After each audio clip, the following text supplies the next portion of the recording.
오늘은 전도서 8장 9절에서 15절에 있는 말씀을 통해서 악인의 형통이라는 제목을 가지고 말씀을 나누기 원합니다.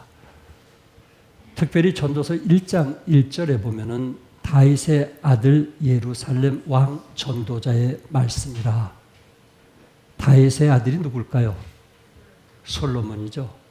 다윗의 아들 예루살렘 왕 전도자의 말씀이라. 이렇게 성경은 말씀하고 있습니다. 여기서 전도자의 말씀이라고 할 때 전도자라는 것은 히브리어로 삶의 교훈을 주는 사람이라는 의미입니다. 그러니까 전도자 하면 삶의 교훈을 주는 사람이지만 전도서 하면 삶의 교훈을 주는 책이라. 이렇게 말씀을 드릴 수 있습니다. 당시 세상은 악인의 형통함을 보면서 분노했던 그러한 시대였습니다. 지금은 어떻습니까? 어느 날 할 것 없이 혹시 여러분들이 이른 아침에 배달되는 조간 신문이나 또한 뉴스를 듣게 되었을 때 그 듣고 난 후에 우리 마음에 남는 것이 무엇일까요? 때로 어떤 분들은 분노와 탄식 그리고 절망밖에 없는 분들도 계실 거고요. 또 서로 비난하고 끝없이 계속되는 정치 논쟁, 무너지는 경제, 내몰리는 실업자들, 그 속에서 독버섯처럼 자라나는 부정과 부패, 그리고 러브 호텔로 채워지는 사회 악은 갈수록 늘어만 가고 있는 이 시대에 우리는 살아가고 있습니다. 한동안 정치 논란으로 생각이 같지 않으면 친구라 할지라도 동우의 회원이라 할지라도 우정이 깨지며 원수가 된다는 이야기를 TV를 통해서 듣게 되었을 때 목사로서 마음이 아팠습니다. 이런 상황에서도 성경은 범사에 감사라고 했는데 여러분과 저는 범사에 감사하면서 살 수 있는지 묻고 싶습니다. 오늘 특별히 첫째, 악인의 형통함은 하나님이 버려두셨다라는 말입니다. 우리 11절을 같이 읽도록 하겠습니다. 다 같이 시작. 악한 일에 관한 징벌이 속히 실행되지 아니하므로 인생들이 악을 행하는 데에 마음이 담대하도다. 악한 일에 관한 징벌. 그러니까 악한 자들은 반드시 거기에 대해서 징벌로 행해야 되는데 악한 자들을 징벌로 행하지 아니하니까 저들 마음이 담대해서 더 죄를 짓더라 하는 이야기입니다. 그러므로 여러분과 저는 악한 자 때문에 불평해서도 안 되고 불의한 자가 잘 되는 것 때문에 부러워해서도 안 될 것을 말씀하고 있습니다. 왜냐하면 예수님을 믿지 않는 사람의 형통을 부러워할 이유가 없기 때문에 그렇습니다. 하나님 없는 권세는 진정한 권세라고 말할 수 없고요. 하나님 없는 부요는 진정한 부요라고 말할 수 없고요. 절대로 악인의 형통을 여러분과 저는 부러워해서는 안 될 것을 말씀해 주고 있습니다. 특별히 14절에요. 14절에 시간관계상 새 번역으로 읽도록 하겠어요. 악한 사람이 받아야 할 벌을 의인이 받는가 하면 의인이 받아야 할 보상을 악인이 받는도다. 이런 경우들을 우리 믿는 사람들이 많이 겪게 되는데요. 악한 사람들이 받아야 될 벌을 의롭게 살려고 하는 사람이 받는 경우가 있고요. 또한 악인들의 행위에 따라서 벌을 받는, 악인들의 그 행위가 그들에게 벌을 받아야 되는데 오히려 의인들이 그 벌을 받을 때가 있더라 하는 거죠. 세상은 어떻게 보면 악한 세상으로 돌아가고 있는 그런 안타까움에 우리가 때로 의분을 정말 이제 감당하지 못할 때가 있을 것입니다. 솔로몬은 그 10절에 세 번역으로 이렇게 표현을 했어요. 나는 악한 사람들이 죽어서 무덤에 묻히는 것을 보았다. 그런데 사람들은 장지에서 돌아오는 길에 그 악한 사람들을 칭찬한다. 이게 세상 아닐까요? 악한 사람들이 죽어서 무덤에 묻히면 그 악한 사람들의 잘못을 말해야 되는데 오히려 악한 사람들을 칭찬한다는 것입니다. 그것도 다른 곳이 아닌 바로 그 악한 사람들이 평소에 악한 일을 하던 바로 그 성읍에서, 악한 사람이 일했던 바로 그 성읍에 와서 그 죽은 악한 자를 칭찬하더라는 거예요. 사람들은 그들을 칭찬한다. 이런 것을 보고 듣노라면 허탈한 마음 가눌 수 없다. 혹시 이것이 우리의 마음들이 아닐까? 선하게 살려고 애쓰고 도덕적으로 부끄러움 없이 살려고 애쓰는데 오히려 이런 주의 악한 자들에 의해서 우리가 도리어 당하고 또 고통과 아픔을 당할 때 참 말로 표현할 수 없는, 또한 매장돼서 잘 됐다 했는데 오히려 그가 일했던 그 장소에서 그 사람들이 그를 칭찬하는 이런 얘기를 들었을 때 참 의인들이 어디에 갈 곳이 없는 그런 상황들을 보게 됩니다. 10절에 내가 본즉 악한 자들이 거룩한 자의 처소로부터 오고 가며 라고 했는데 최고 재판사로 이풍당당하게 행차했다가 화려하게 퇴청하고는 했다라는 것을 표현해주고 있습니다. 그들은 평생 그 직무를 계속하며 권력을 남용했지만 악한 일에 대한 대가를 치르는 법도 없이 오히려 의롭게 살려고 하는 사람들이 고통을 당하게 했다라는 말입니다. 그러나 여러분, 성경은 뭐라고 말씀했어요? 저들이 그렇게 행하던 성읍에서 잊혀졌다고 했고요. 그들이 간 뒤 그들의 악한 행위도 그들에게 치욕과 불명예가 되도록 기억되지 아니했다. 이렇게 말하고 있습니다. 이 세상에서 거짓되고 헛되고 권력을 가진 사람들이 아무리 이용과 권세가 이제 자랑스럽다 할지라도 결국 그 구절의 마지막에는 이것도 못되도다 헛되도다 라고 말씀하고 있습니다. 또한 12절과 13절에 악한 사람이 100번 죄를 지어도 그는 여전히 살아있다고 사람들은 말합니다. 하나님 앞에 경건하게 살면서 하나님을 두려워하는 사람은 모든 일이 잘 되지만 악한 자는 하나님을 두려워하지 않으니 그가 하는 일이 잘 될 리 없으며 사는 날이 그림자 같고 한창 나이에 죽고 말 것이다.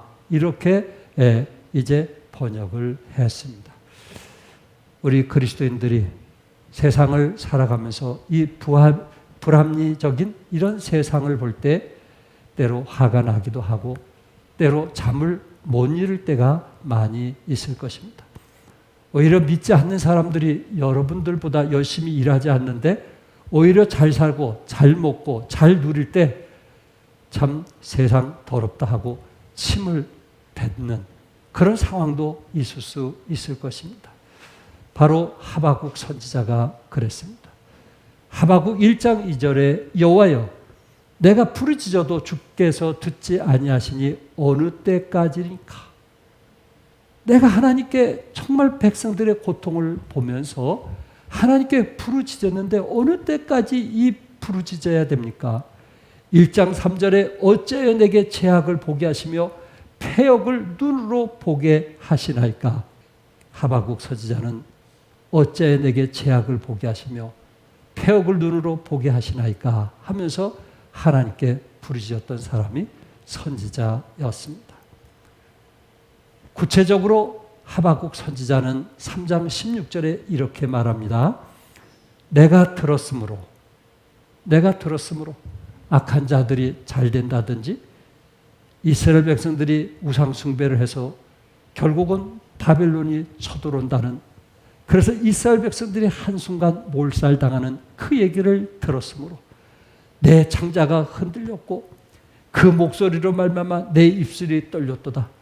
무리가 우리를 치러 올라오는 환난 날은 내가 기다림으로 썩이는 것이 내 뼈에 들어왔으며 내 몸은 내 초소에서 떨리는 도다. 이렇게 말하고 있습니다. 하박국 선지자가 하나님 앞에 자신의 그 심정을 얘기하고 있는 것입니다. 바벨론이 심판의 도구로 사용되어서 이스라엘 백성들을 쳐들어오게 될 때 그 당시 바벨론 사람들은 무섭고 잔인한 사람으로 알려져 있습니다. 이사야서 바벨론을 뭐라고 표현했냐면 그들이 타고 다니는 말은 표범보다도 더 빠르고 이리보다도 더 사납다고 했고요.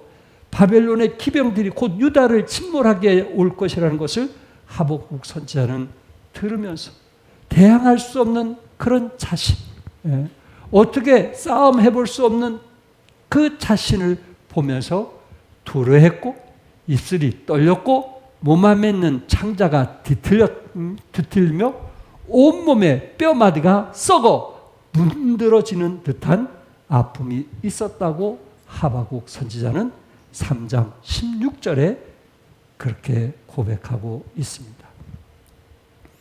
그러면서 하박국 선지자를 통해서 우리가 배울 수 있는 교훈이 무엇일까? 하박국 선지자는 3장 16절 내 창자가 흔들리고 내 입이 떨리고 내 뼈가 썩어진다라는 그런 고백을 하면서 17절 18절 여러분들이 잘 아시는 말씀인데 비록 무화과 나무가 무성하지 못하며 포도나무에 열매가 없으며 감람나무에 소출이 없으며 밭에 먹을 것이 없으며 우리의 양이 없으며 외양간에 소가 없을지라도 나는 여호와로 말미암아 즐거하며 나의 구원의 하나님으로 말미암아 뭐하리라 했어요? 기뻐하리라. 기뻐하리라. 이게 신앙인의 모습이 아닐까요? 창자가 뒤틀리고 뼈마디가 썩어 문드러지는 그런 상황 속에서 나라를 걱정하고 사랑하는 하박국 선지자의 그 모습, 이런 위기와 아픔 속에서도 오히려 결국은 구원자이신 하나님께서 우리의 구원자가 되심을 믿기 때문에 하나님께 감사하는 하박국 선지자의 모습을 보게 되는 것입니다. 때로 하박국은 걱정이 되고 근심이 되고 두려움이 있었지만은 오히려 걱정과 근심과 두려움과 원망을 오히려 거룩하게 승화시켜서 하나님께 감사하고 찬미하는 나의 구원이 하나님으로 말미암아 기뻐하리로다. 나의 구원에 하나님으로 말미암아 기뻐하리라. 기뻐한다. 감사한다. 이렇게 말하고 있어요. 어떤 사람은 감사는 최고의 항암제요. 감사는 최고의 해독제요. 감사는 최고의 치료제라고 말하고 있습니다. 악인이 형통한 이유가 무엇일까요? 로마서 1장에서는 간단히 말씀하고 있는데 하나님께서 악인이 형통함을 보면서 그들을 정욕대로 부끄러운 욕심대로 상실한 마음으로 내가 버렸다고 했습니다. 그렇기 때문에 그들이 잘 살고 형통할지라도 그것이 하나님이 원하는 것은 아닐 것입니다. 여러분과 저는 하박국 선지자처럼 이런 상황에 놓였을 때, 내 주위에 있는 사람들이 이런 경우가 있을 때 여러분과 제가 해야 될 일이 무엇일까? 그것은 하나님을 경외하는 것입니다. 하나님을 바라보는 것입니다. 그랬을 때 하나님의 음성을 듣게 될 것입니다.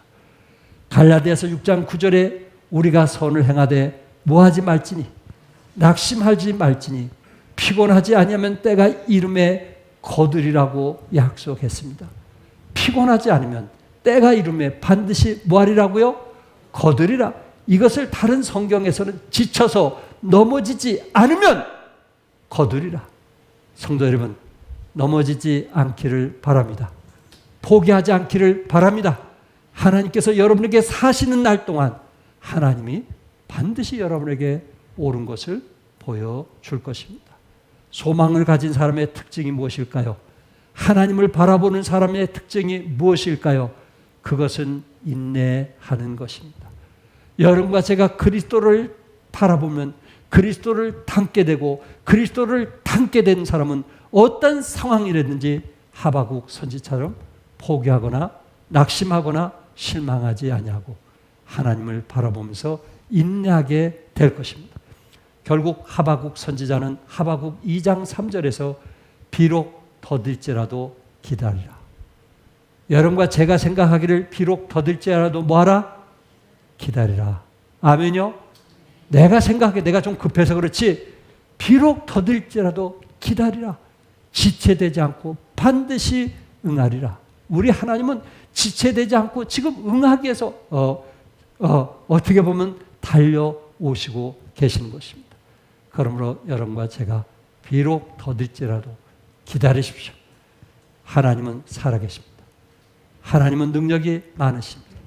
하나님은 또한 우리와 함께 하심을 믿으시기 바랍니다.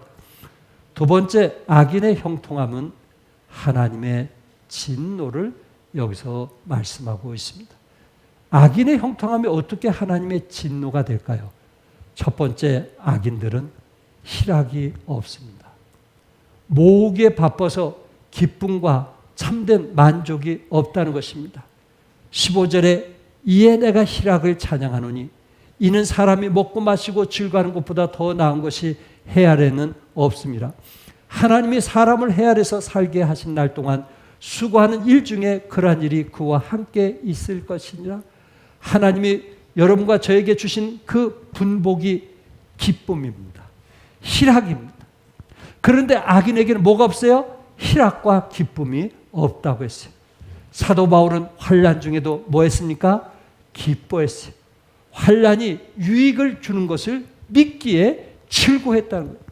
바울과 실라가 감옥에 갇혔을 때 바울과 실라는 기도했고 찬송을 하게 되었을 때 지진이 일어나서 감옥문이 열린 거 우리는 너무나 잘 알고 있습니다.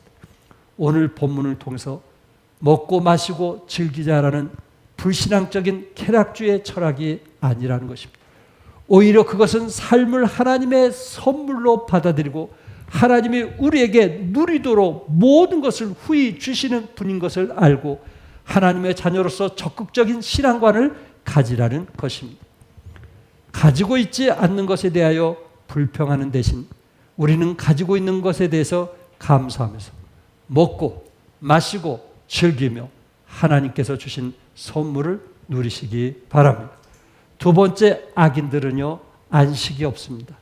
16절에 네가 마음을 다하여 지혜를 알고자 하며 세상에서 행해지는 일을 보았는데 밤낮으로 뭐하지 못한다 그랬어요? 자지 못하는 자도 있도다 이렇게 말씀하고 있어요. 저들 마음속에는요 희락이 없고요 그들 마음속에는요 잠을 제대로 자지 못한다는 거예요. 하나님은 사랑하는 자에게 뭘 주신다 그랬어요? 잠을 주신다 그랬어요. 달콤한 휴식과 신문과 안식을 주신다고 했어요. 전도서 2장 23절에 일평생에 근심하며 수고하는 것이 슬픔이라 그의 마음에 밤에도 뭐하지 못하니 쉬지 못하니 이것도 헛되도다. 이런 사람에게 많은 재물을 가지고 있는들 무슨 소용이 있겠어요? 밤에 제대로 쉬지를 못하는데. 전도서 5장 12절에 노동자는 먹는 것이 많든지 적든지 잠을 달게 자거니와. 어떻게 보면은 일하는 사람은 먹던 것이 많든지 적든지 편안히 잠을 잘 수 있지만 부자는 그 부유함 때문에 자지 못하니라. 결국 노동자가 낫다는 거 아니겠어요? 솔로몬은 많은 시간을 성전을 짓고 궁을 짓는 데 시간을 보냈습니다. 이스라엘 백성들은 솔로몬에게 친송을 했고 또한 칭찬을 했습니다. 그러나 솔로몬은 거대해진 나라를 지키기 위해서 밤잠을 설쳐야 했습니다. 땅을 정복했고 아내 1000명을 다스리며 한 인간으로서 엄청난 재물과 이웃나라의 전쟁이 없는 권력을 소유한 자지만은 재산이 많다 보니까 적들이 쳐들어올까 봐 걱정과 염려로 밤잠을 이루지 못할 때가 많았습니다. 솔로몬은 고백합니다.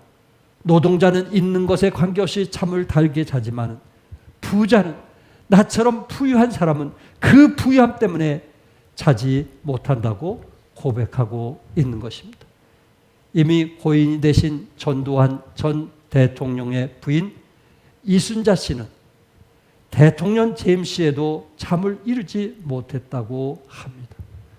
남편이 돌아가셨지만 그는 살면서 잠을 이루지 못했다고 합니다. 부부가 한 일을 생각하니까 아직 대통령직을 마치지 않았음에도 불구하고, 권력이 있음에도 불구하고 부부가 한 일 때문에 두려워하여 잠을 이루지 못했다고 말하고 있어요. 여러분이 잘 아는 마틴 루터는 비텐베르크 성당의 문에 95개의 항목을 적어 붙이면서 면죄부 판매와 교황의 권위를 비판했습니다. 그 당시 면죄부가 뭔지 아시겠죠? 성당을 크게 지으려고 하는데 돈이 없으니까 면죄부를 만들어서 부모가 돌아가시면 지옥에 가는데, 그 돌아가신 부모가 천국으로 가도록 하기 위해서 면죄부를 팔았던 것입니다. 그래서 부모가 하나님을 제대로 못 믿어도 이 면죄부를 자식들이 사가면,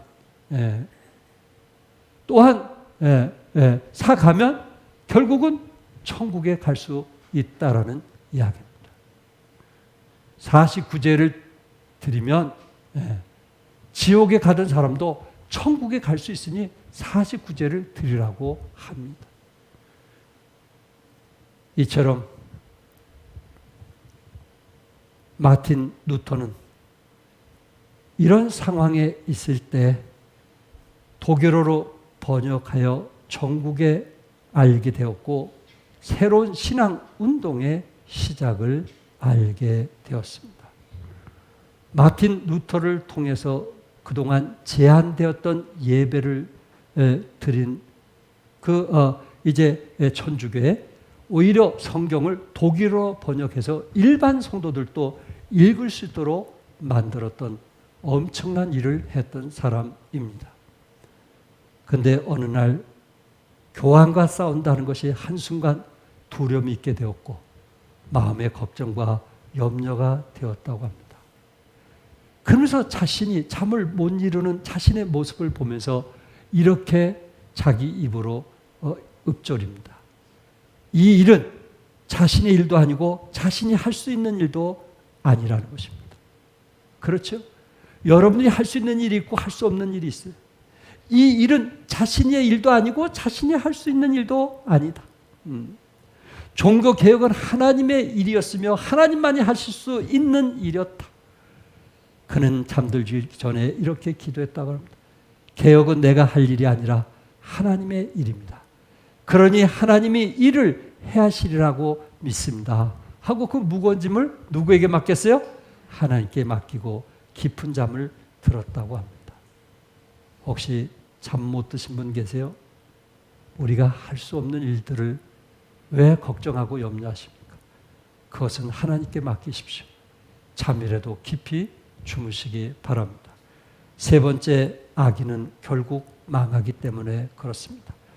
시편 37편 1절, 악을 행하는 자, 다 같이 읽겠어요. 시작. 악을 행하는 자들 때문에 불평하지 말며 불의를 행하는 자들을 시기하지 말지어다. 그들은 풀과 같이 속히 뱀을 당할 것이며 푸른 채소같이 세잔할 것이미로다. 풀과 같이 속히 뱀을 당할 것이고 푸른 채소같이 세잔할 것이다. 누가? 악인이. 악인은 결국 멸망할 것을 말씀하고 있습니다.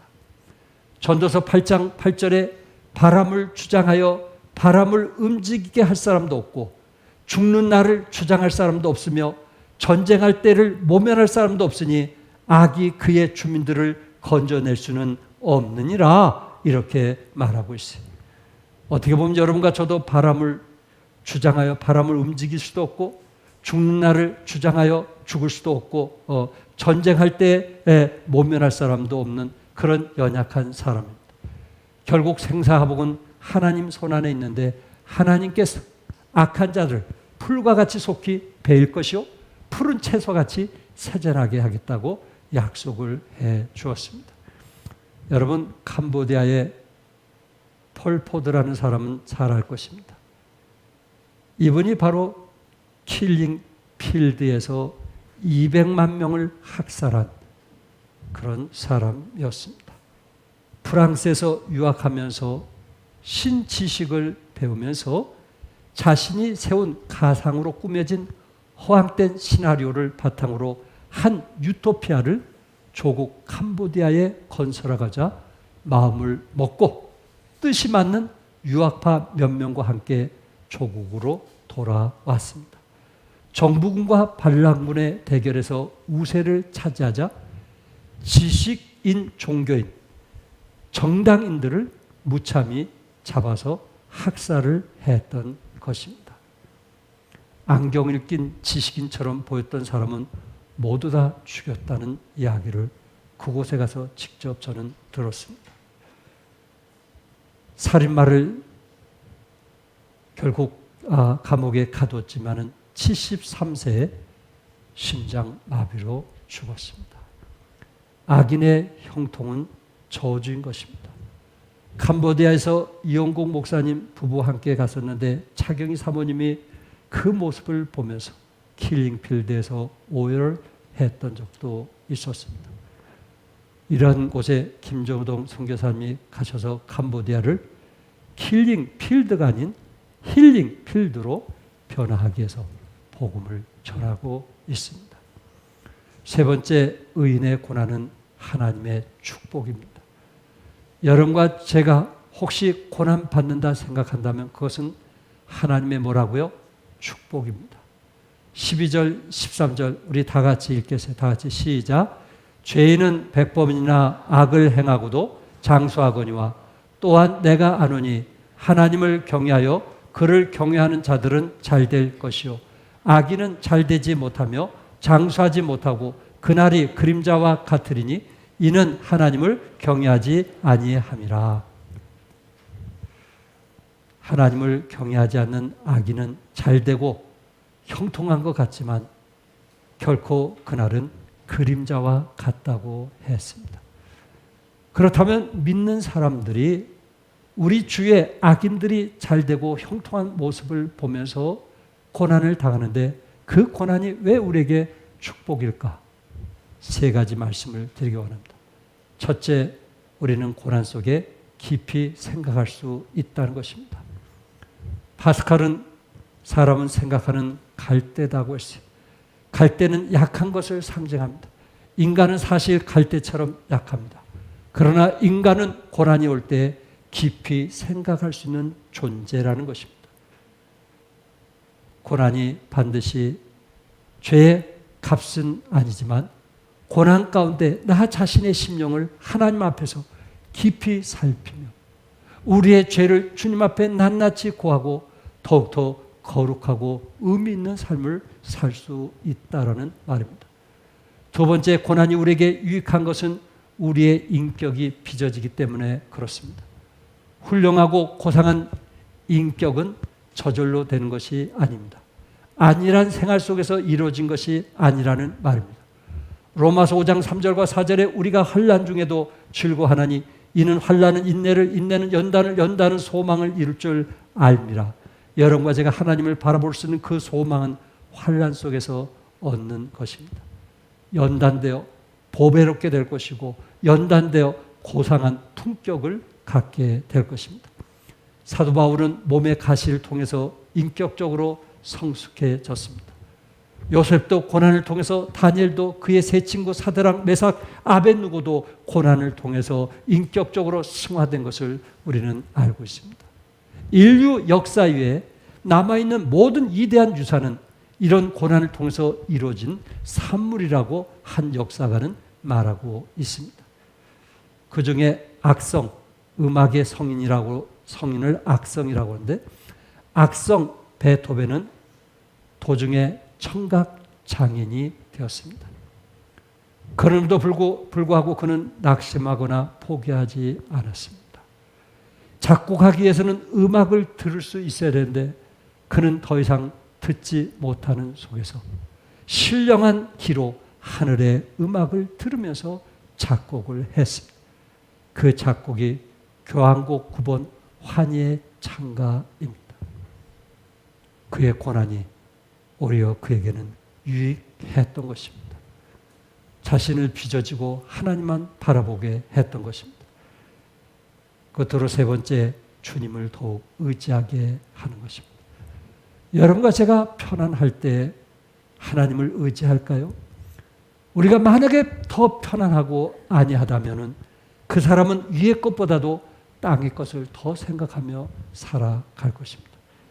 그러나 우리가 고난을 당하게 되어 앞이 캄캄해지고 불안과 공포의 바람이 휘몰아치면 우리 자신이 얼마나 연약함을 알게 되고 그 안에서 우리를 창조하신 하나님을 바라보고 의지하게 될 것입니다.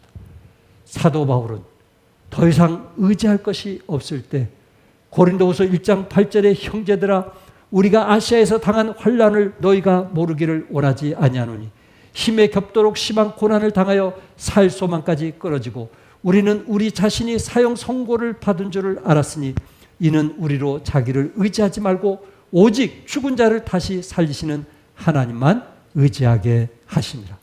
누구만 의지하게 한다고요? 하나님만 의지하게 하십니다. 여러분과 제가 심히 겹도록 심히 고난을 당하여 살 소망까지 끊겨지고 자신이 사형 선고 받는 그런 상황에 있게 되었을 때 여러분과 저는 누구만 바라보게 할까요? 하나님만 바라보게 하는 것입니다. 그러므로 고난을 두려워하거나 고난을 멀리하지 마시고 받아들이십시오. 그 고난은 우리 자신들이 뭔가 생각하게 만들 것이고 우리의 인격을 빚어지게 만들 것이고 주님을 더 의지하게 만들 것입니다. 하박국은 결론적으로 그는 어떤 삶을 살았어요? 하박국은 하나님만 의지했습니다. 왜 그랬을까요? 결국 하박국은 나라의 그 위기가 왔을 때, 어려움이 왔을 때 하나님을 의지할 때 거기서 진정한 새 힘을 얻는다는 것을 알았기 때문에 그렇습니다. 하박국 3장 19절에 주 여호와는 나의 힘이시라. 주 여호와는 나의 무엇이라고요? 힘이시라. 여러분과 제가 정말 우리 주위에 또 정말 어떻게 보면 악을 행하는 그런 사람들이 잘 될 때, 잘 먹을 때, 또 더 좋은 집을 샀을 때 시기와 질투와 미움보다는 우리가 더욱 하나님을 바라보고 하나님을 의지하면서 나의 힘이 되신 주님을 의지하면서 승리하는 여러분과 제가 되기를 주님의 이름으로 축복합니다. 기도하겠습니다.